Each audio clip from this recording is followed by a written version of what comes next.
All right, let's get into it. We're going to be talking about a philosophy that has shaped billions of lives, but, it's often really misunderstood. It's a way of thinking that started 2,500 years ago, but honestly, it might just hold one of the most radical solutions for our crazy modern world. So, let's kick things off with the biggest question of all, one that kind of challenges everything we think we know about faith. Is Buddhism a religion? I mean, in the usual sense, with a god to worship and some kind of divine power you pray to? Well, the answer, it's a lot more complicated, and frankly, way more interesting than a simple yes or no. And get this, these were supposedly the Buddha's last words. Think about that. Instead of pointing his followers toward a god or some sacred book for answers, he told them to look inside themselves. The power, the light, the safety you're looking for, it's already in you. Now that is a huge departure from most other major faiths. So, here's our game plan. We're going to unpack what makes this faith so different. We'll look at the 4 big ways humanity has tried to find salvation and see where Buddhism fits in. Then we'll zip back in time to a wild period of global revolution in human thought to understand the crisis that started it all.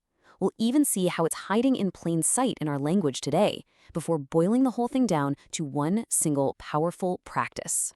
Okay, to really get a handle on Buddhism, it helps to zoom out and see it as just one of 4 major routes humanity has carved out to deal with the big, messy questions of existence and suffering. Each one offers a totally different answer to the ultimate question, how do we get saved? And this chart lays out the options beautifully. You can put your faith in a god, in your family line, or in your soul. The first 2, the theistic and ancestral paths, they're pretty straightforward, right? But the real fork in the road, the one that defines everything for Buddhism, is the split between the Hindu and Buddhist paths. So here's the absolute game changer.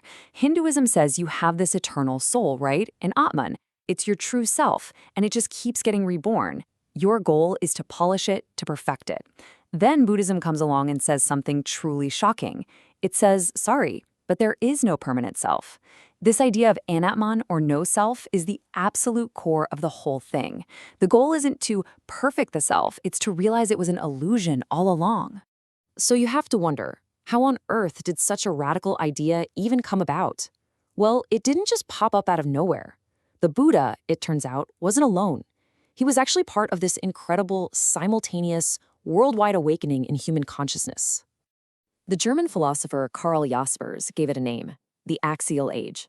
He called it that because it was literally the pivot point, the axis on which all of human history turned. In just a few hundred years, humanity's entire way of thinking about morality, about life, about our place in the universe was completely transformed. Forever. And it's just wild to think about. All of these foundational figures, Buddha, Confucius, Socrates, all of them, they all showed up at roughly the same time, in totally different parts of the world. They had no way to text each other, no way to communicate, and yet they were all asking the same kinds of questions. How do we be good? How are we supposed to live with each other? What is this reality anyway? It's seriously one of history's greatest mysteries. Was it just a coincidence? Some kind of spiritual event? What was going on in the world that all of a sudden created this deep global need for brand new answers? Well, the answer wasn't some kind of spiritual fluke. It was a very real, very practical response to a new kind of problem, a worldwide social and economic crisis that was literally tearing societies apart at the seams. You can basically see it as a domino effect. For the first time ever, we had enough extra food to create real, lasting wealth. But that wealth led to private property, which led to class divisions and massive inequality. And that inequality, well, it fueled conflict. Suddenly, the world was filled with a whole new type of suffering. And these philosophies, they were like toolkits designed to try and fix a broken world. And this quote from Confucius, who was living at the same time as the Buddha, just hits the nail on the head. It perfectly captures the vibe of the era. The problem wasn't just being poor, it was the anxiety and the unfairness that came with this new world order. Thinkers like the Buddha were basically acting like doctors, diagnosing the sickness in society and trying to write a prescription. Okay, let's fast forward. This ancient philosophy isn't just stuck in the history books. Its journey over 1,700 years into a place like Korea has left this deep, often totally invisible mark on modern culture and language. It shows you how these ideas are still with us every single day. So, take the Korean phrase yadan bupsuk, Originally, this word described a huge outdoor sermon given by the Buddha himself, a major spiritual gathering. But today, people use it to describe a chaotic mess, a total circus. Isn't that amazing? Every time someone says that, they're accidentally tapping into a 2,500-year-old Buddhist image. And it's the same with the term saba seige. A lot of times it's just used to mean the world or daily life, but its roots are in a Buddhist term for the world of suffering that we all have to endure. So it subtly frames our everyday reality through this lens of struggle and the need for patience. And it's not just language. Even a really common ritual like the 49-day memorial service for someone who has passed away, which tons of families do, even non-religious ones, that is a direct import from Buddhist tradition about the soul's journey after death. It just goes to show how deeply this stuff is woven into the fabric of life's most important moments. So, after all this history, all this philosophy and culture, what does it all boil down to? If you strip everything else away, what is the one central practice that holds the whole thing together? What's the absolute core of Buddhism? It all comes down to this one simple but incredibly hard act. The Korean character here is gwan. It means to see or to observe. And that's the practice. To just look. To look directly at your own mind, at your anger, your happiness, your attachments, and to see it all clearly for exactly what it is, without judging it, without trying to fix it, just to see. And that really leaves us with the final thought here. Buddhism suggests that our suffering doesn't come from the world itself, but from our attachments to things, from our distorted way of seeing reality. So the 2,500-year-old question it asks is maybe more relevant today than ever. What attachments are clouding your view?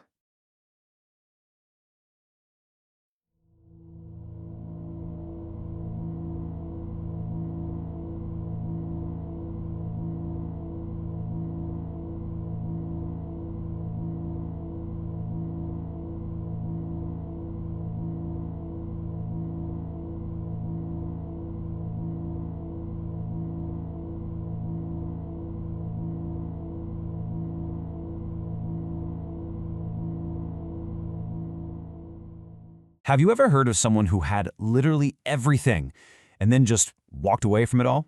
I mean, we're talking about unimaginable wealth, a life of pure luxury. But this one man was so haunted by a single question that he gave it all up.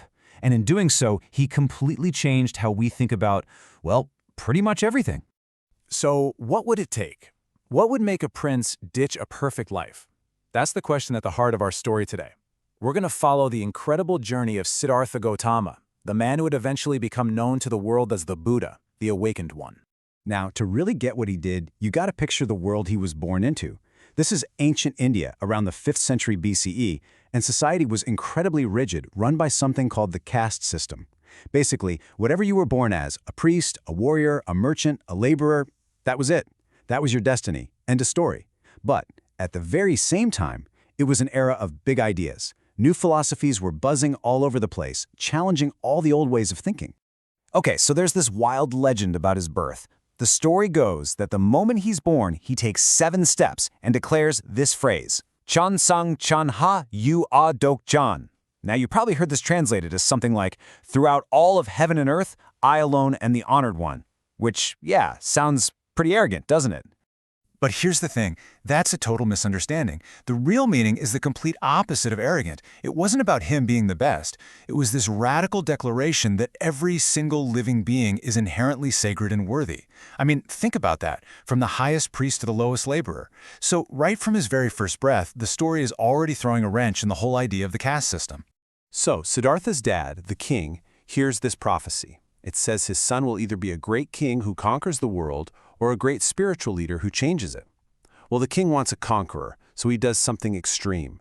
He builds his son a gilded cage, a perfect palace bubble where he would never, ever see any kind of suffering. No old age, no sickness, no death, just perfect manufactured happiness 24/7. But you can't hide reality forever, can you?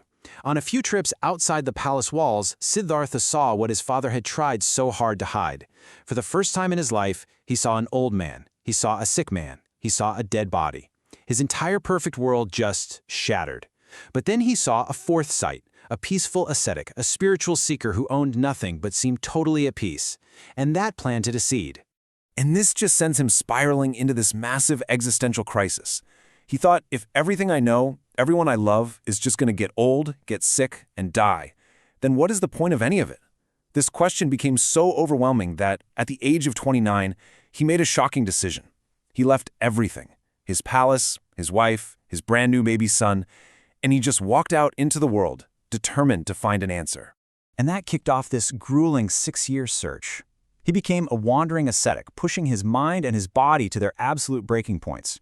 He went through years of extreme practices before he finally had a breakthrough and discovered a new path, a path that led to his enlightenment at age 35.